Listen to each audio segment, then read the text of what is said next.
Most people know Elrond as the wise Lord of Rivendell, the calm voice at the council that set the Fellowship on its way. But his story is much, much bigger than that. Elrond's life stretches across thousands of years, from shipwrecked child to warrior on the slopes of Mount Doom.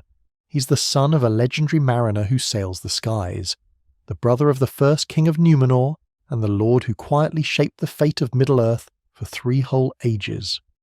Today, we'll follow Elrond's journey from his tragic beginnings to the impossible choice that defined his life, to the battles and councils that made him one of the most important figures in all of Tolkien's world. Hello everyone, and welcome to Storyteller's Codex. Here, we delve deep into the rich lore of the Lord of the Rings, a song of ice and fire, and the vast worlds beyond. Welcome.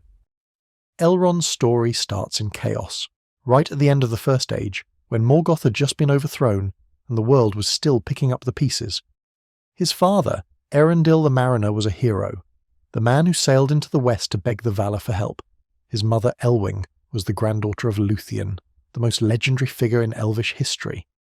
So Elrond and his twin brother Elros weren't just special, they were half-elven, living proof of the alliance between elves and men.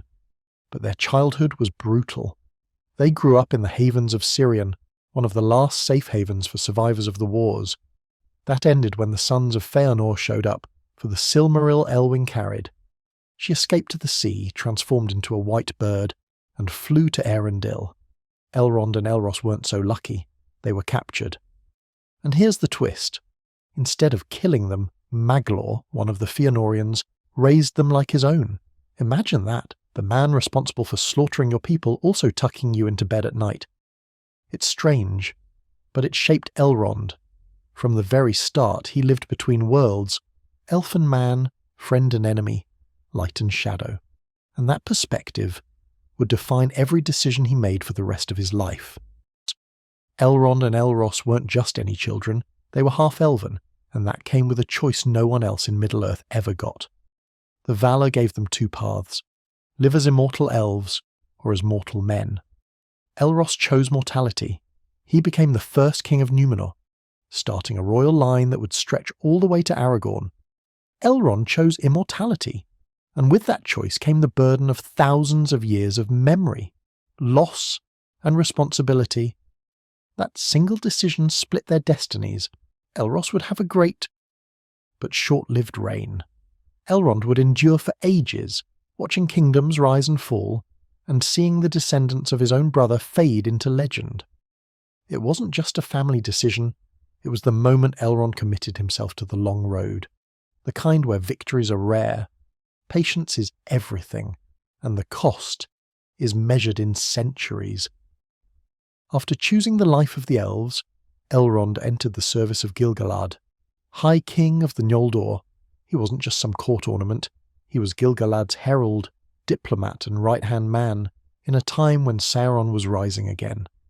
When Sauron appeared in fair form as Annatar, offering gifts and wisdom to the elves, Elrond was one of the few who didn't buy it. When the truth came out, he fought in the War of the Elves and Sauron. Eregion fell. Celebrimbor was slain.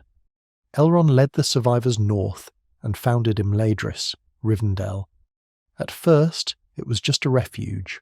Over time, it became a hidden stronghold that would outlast kingdoms. Then came the War of the Last Alliance. Elrond marched beside Gil-galad, all the way to the slopes of Mount Doom. He was there when Isildur cut the One Ring from Sauron's hand. And he was there when Isildur refused to destroy it. Elrond urged him, begged him, to cast it into the fire, but Isildur kept it. And Elrond walked away, knowing they'd just left the job half done. By the Third Age, Elrond wasn't leading armies anymore. His role had shifted. Rivendell became less of a fortress and more of a sanctuary, a place for counsel, healing, and the keeping of history. But make no mistake, he was still fighting the war against Sauron, just in a different way. Elrond gave shelter to the Dunedain, kept their line alive, and quietly worked to guide the fate of men. After Arathorn's death, he took in his young son, Aragorn, and raised him in Rivendell, hiding his true name until the time was right. to Elrond. Aragorn wasn't just another ward. He was the living link to Elros, the brother Elrond had said goodbye to thousands of years earlier. And when the shadow grew again, and the One Ring was found, Elrond called the Great Council in Rivendell. Every race, every realm with a stake in the war, had a voice there. His decision to send the ring into Mordor with a small company would decide the course of the entire age. In the Third Age, Elrond wasn't just a lord, he was the quiet architect of the free people's survival. Cersei, for all his wisdom and victories, Elrond's life was marked by one final heartbreak. His daughter, Arwen, fell in love with Aragorn, and in doing so, she made the same choice Elros had made thousands of years earlier, to embrace mortality. Elrond knew exactly what that meant. He would one day have to watch her fade, knowing he could never follow her. For someone who had already lived through so many centuries of loss, this was the deepest wound yet. When the War of the Ring ended and Aragorn became king, Elrond knew his time in Middle-earth was over. His task, the work of 3 ages, was finished. He sailed west, with Gandalf, Galadriel, and the Ring-bearers, leaving behind Rivendell, and the land he had protected for thousands of years. It wasn't a victory parade. It was a quiet farewell, the end of an era for Middle-earth, and for one of its greatest guardians. Elrond's life is a story of choices, his own choice to walk the immortal road, his brother's choice to embrace mortality, and in the end, his daughter's choice to follow the same path as Elros. He wasn't the kind of hero who wins glory on the battlefield every day. His victories were quieter, holding the line for centuries, guiding leaders, keeping the free peoples united, just enough to stand against the dark. Without him, Rivendell would never have been the refuge it was. Aragorn might never have claimed his crown. The Fellowship might never have even set out. Elrond didn't just survive the long years, he shaped them.